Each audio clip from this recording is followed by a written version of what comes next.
Hi, welcome to the Ellis Talker Show. Today I have a very special guest, Mr. George P. Bush, our current land commissioner and running for Texas AG. How you doing, sir? Good afternoon. Thanks for having me. Thank you for coming. I wanted you to go ahead and introduce yourself to the voters that may not know you in Ellis County. Well, I'm a Christian, a father, a husband, and a proud member of the Bush family. I'm a military veteran as well, serving in Afghanistan as part of the summer surge of 2010. Um, I'm a public servant. I've been privileged to serve the great state of Texas for 7 years as land commissioner, taking care of military veterans, generating billions in revenue from oil and gas revenues, responding to the most devastating crisis in Texas state history, Hurricane Harvey, and now suing the Biden administration and building your Texas wall on our southern border. We're in the middle of our Texas First tour, campaigning for Attorney General, talking conservative values and hoping to defend them on the behalf of the people of Texas. So that's definitely something that I want to talk about. What do you believe that you bring to the office? Well, first of all, I'm not under criminal indictment. I'm not on a criminal bond like our current a lawyer, Ken Paxton. I bring a proven track record of executive experience from the private sector, the public sector, and yes, our nation's military. I'm ready to start this job on day one. In fact, I'm already beating Ken Paxton to the courthouse to secure our border, whether it's my lawsuit against the Biden administration under the National Impoundment Control Act, or being the only candidate in this race to propose for deploying legal resources to the border to assist our local law enforcement that aren't getting that support from the current attorney general. So I've got some big, bold ideas as big as Texas, but we don't have that type of urgent leadership that we need right now in this position. Well, I wanted to ask you some fundamental questions. I ask fundamental questions to any guest that comes because what you do is based on on what you believe. So I wanted to ask you your thoughts on the Second Amendment. So I've got a proud A rating with the NRA. I'm a proud gun owner myself, military veteran, certainly proficient in firearms. I firmly believe that in active shooter situations, it's good guys with guns that stop the bad guys with guns. Whether it's Sutherland Springs, whether it's in my old hometown of Fort Worth a few years back, it's always somebody who's openly carrying that's stopping a devastating situation. We're seeing gun grabbing Democrats, whether it's Robert Francis O'Rourke, who's running for governor on the other side, or AOC, who is here this past weekend, who wants to take away your guns. I'll fight against that as the next attorney general for the great state. Thank you for not calling him Beto. He is not Beto. So the with the Second Amendment protects the first. If you were elected attorney general, what would you do to make sure that the First Amendment rights of the people are protected? Twofold. I believe that conservative thought has been ostracized, it's been banned, it's been canceled, it's been, part of this woke culturism. It's vanished from college campuses and K through 12 locations in the great state of Texas. And so what that means is to continue the litigation that unfortunately Ken Paxton has failed with, and that's backing the Texas law that takes the fight to social media platforms that cancel conservative thought. Unfortunately, a liberal judge struck down that law. I would have appealed that and worked with the legislature to amend the Constitution to continue this fight against social media. Number two, and you bring this up because the First Amendment actually protects 5 rights. People forget that. Not only free speech, free assembly, free expression of thought, but also religious expression.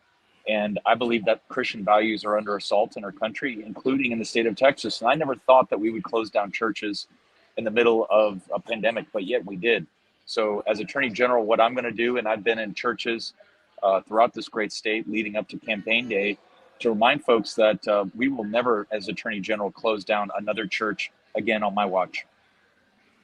And that was a tough time because, even my church shut down, and that was tough.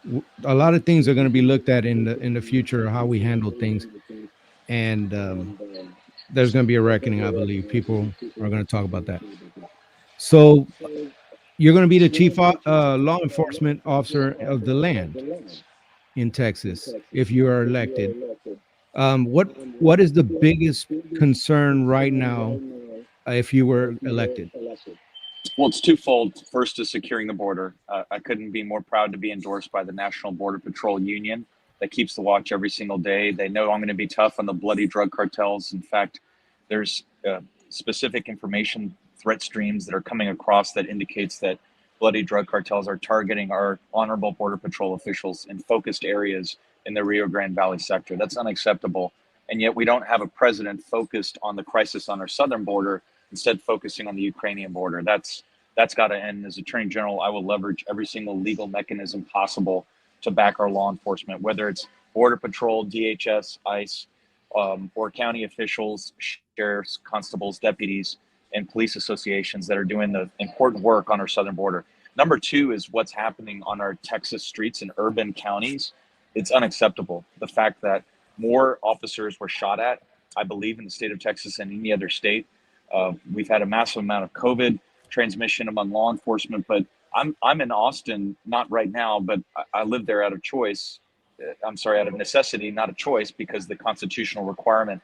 But with the defund the police movement, we've basically driven down morale to an all-time low, and there's a vacancy of over 500 first responders in Austin.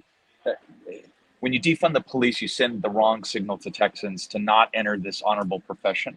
And we're seeing it play out with violent crime spiking to an all-time high, with cities like Houston exceeding New York and Los Angeles for murders this year. That's unacceptable. And we've got big blue county DAs that aren't doing their job either. So as AG, it's a twofold fight to back our law enforcement in Texas. So I was going to ask you, because those, as you said, those liberal DAs and first I want to thank you for your support, because as the chief law enforcement of the land, I don't happen to be a state official, but I'm a law enforcement officer too. So we appreciate support. Thank you for Um, serving. I appreciate that, sir.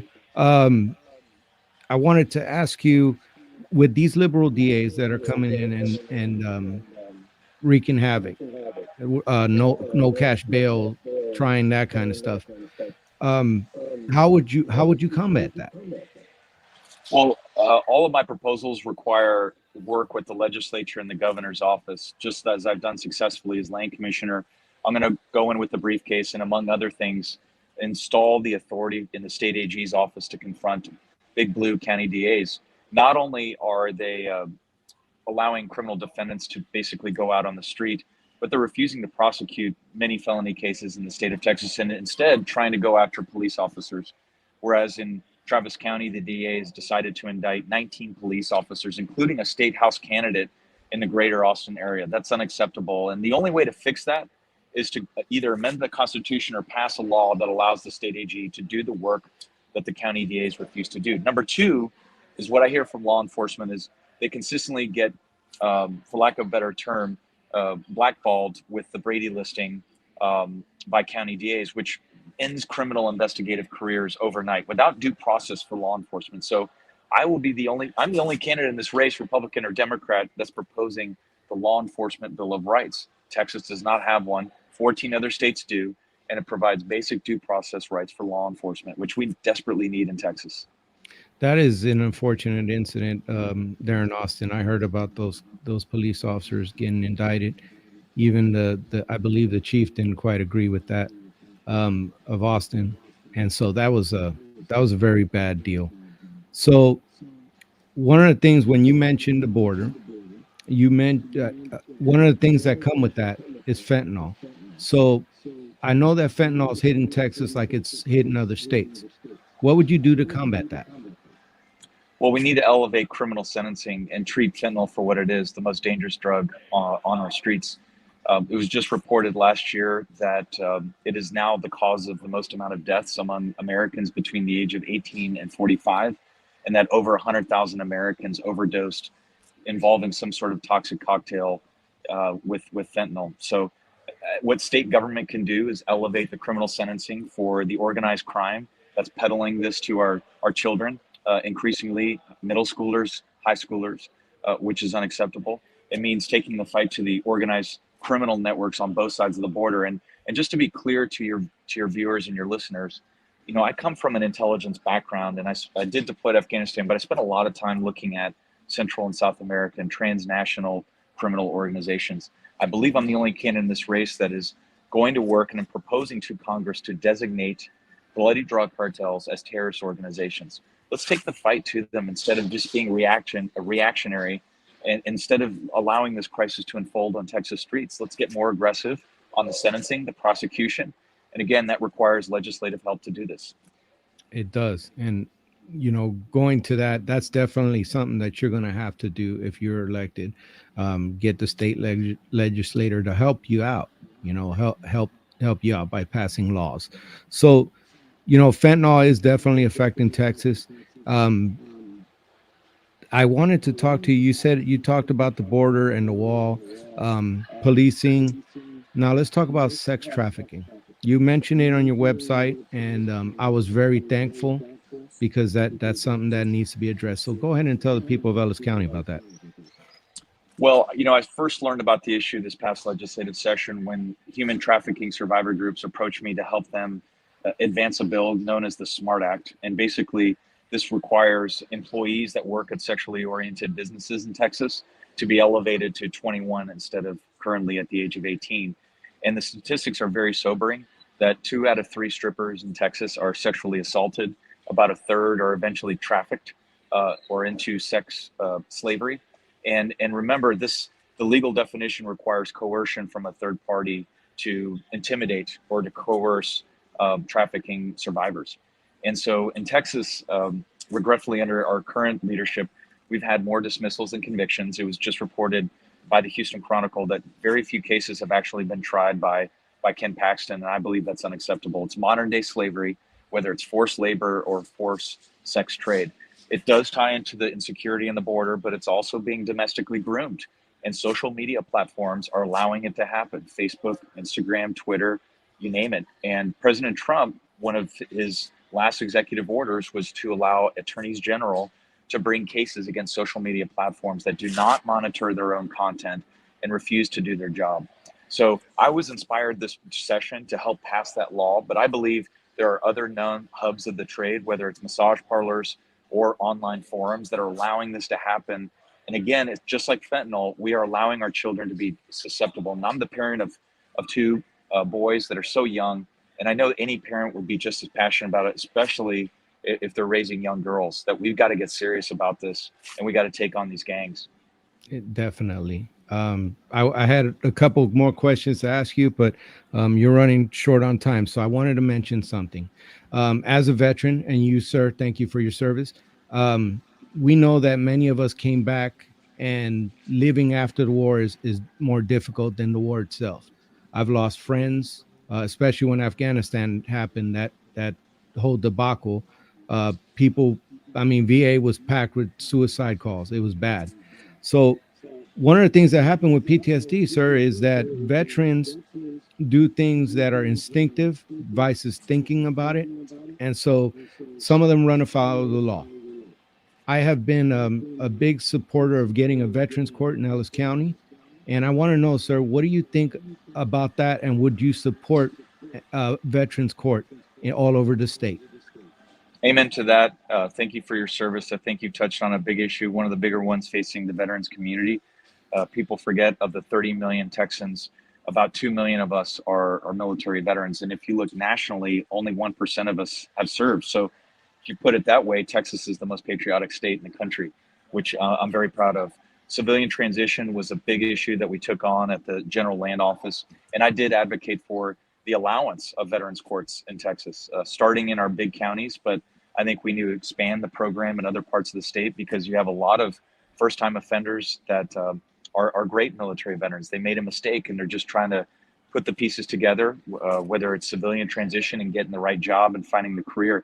You touched on it as well. We're very purpose-driven, mission-driven public servants. There's no higher calling than serving in our nation's military. And for some of us, when we come home from deployments, whether it's Afghanistan or Iraq, we just lose that sense, and sometimes things fall apart. We have a tough chapter in our life, and veterans courts allow for a diversionary program where prosecutors with criminal defense attorneys come together and think of creative solutions to allow the vet to stay out of jail and work on either substance abuse or maybe a domestic violence issue or something along those lines, to create that path forward rather than a path backward towards institutionalization. So I'm a big supporter of it. The stats speak for themselves, whether it's Travis County, Bexar County, other parts of our state where the recidivism rate is very low, and we have very few repeat offenders once we create a path forward for our military veterans. Well, I'm so happy you know so much about that. If you're elected Attorney General, I hope to see you push that. I see the passion, so thank you. This is close out because I ran over time, but I wanted you to go ahead and speak to the voters of Ellis County directly, sir. Give them your talk and why they should vote for you. Well, thank you again so much for the wonderful opportunity to be with you. I'm It's my actually in pleasure. Terrell. I'm in Terrell, Texas right now. We're about to head into a forum. We're in the middle of our Texas First tour with 50 retail stops throughout the great state of Texas, and I couldn't be more honored to have served as your land commissioner. But now it's time for new leadership in our top attorney position in Texas, and I'm presenting a bold agenda: secure our border, back our law enforcement, confront human trafficking, and take on public corruption in a big way that affects both parties, and it's too rampant in the state of Texas. I'm going to be focused on this job every single day. I didn't come here to be a career politician or to wear a title. I'm doing this for our children and our grandchildren. I want Texas to remain the greatest state and the greatest country the world has ever seen. So early voting has already started. I'm a part-time weatherman. The weather does not look good next week. So go out there on a beautiful Texas day like today and exercise your right to vote. Yes, there's a lot of. I mean, I lost many friends that died for that right to vote. So I implore you to get out there and vote for whoever it is. Vote now. Thank you so much, sir, for coming on. Remember that message I gave you prior, and thank you. Thank you and God bless. Thanks for having God me. bless you, sir. Bye. Bye-bye.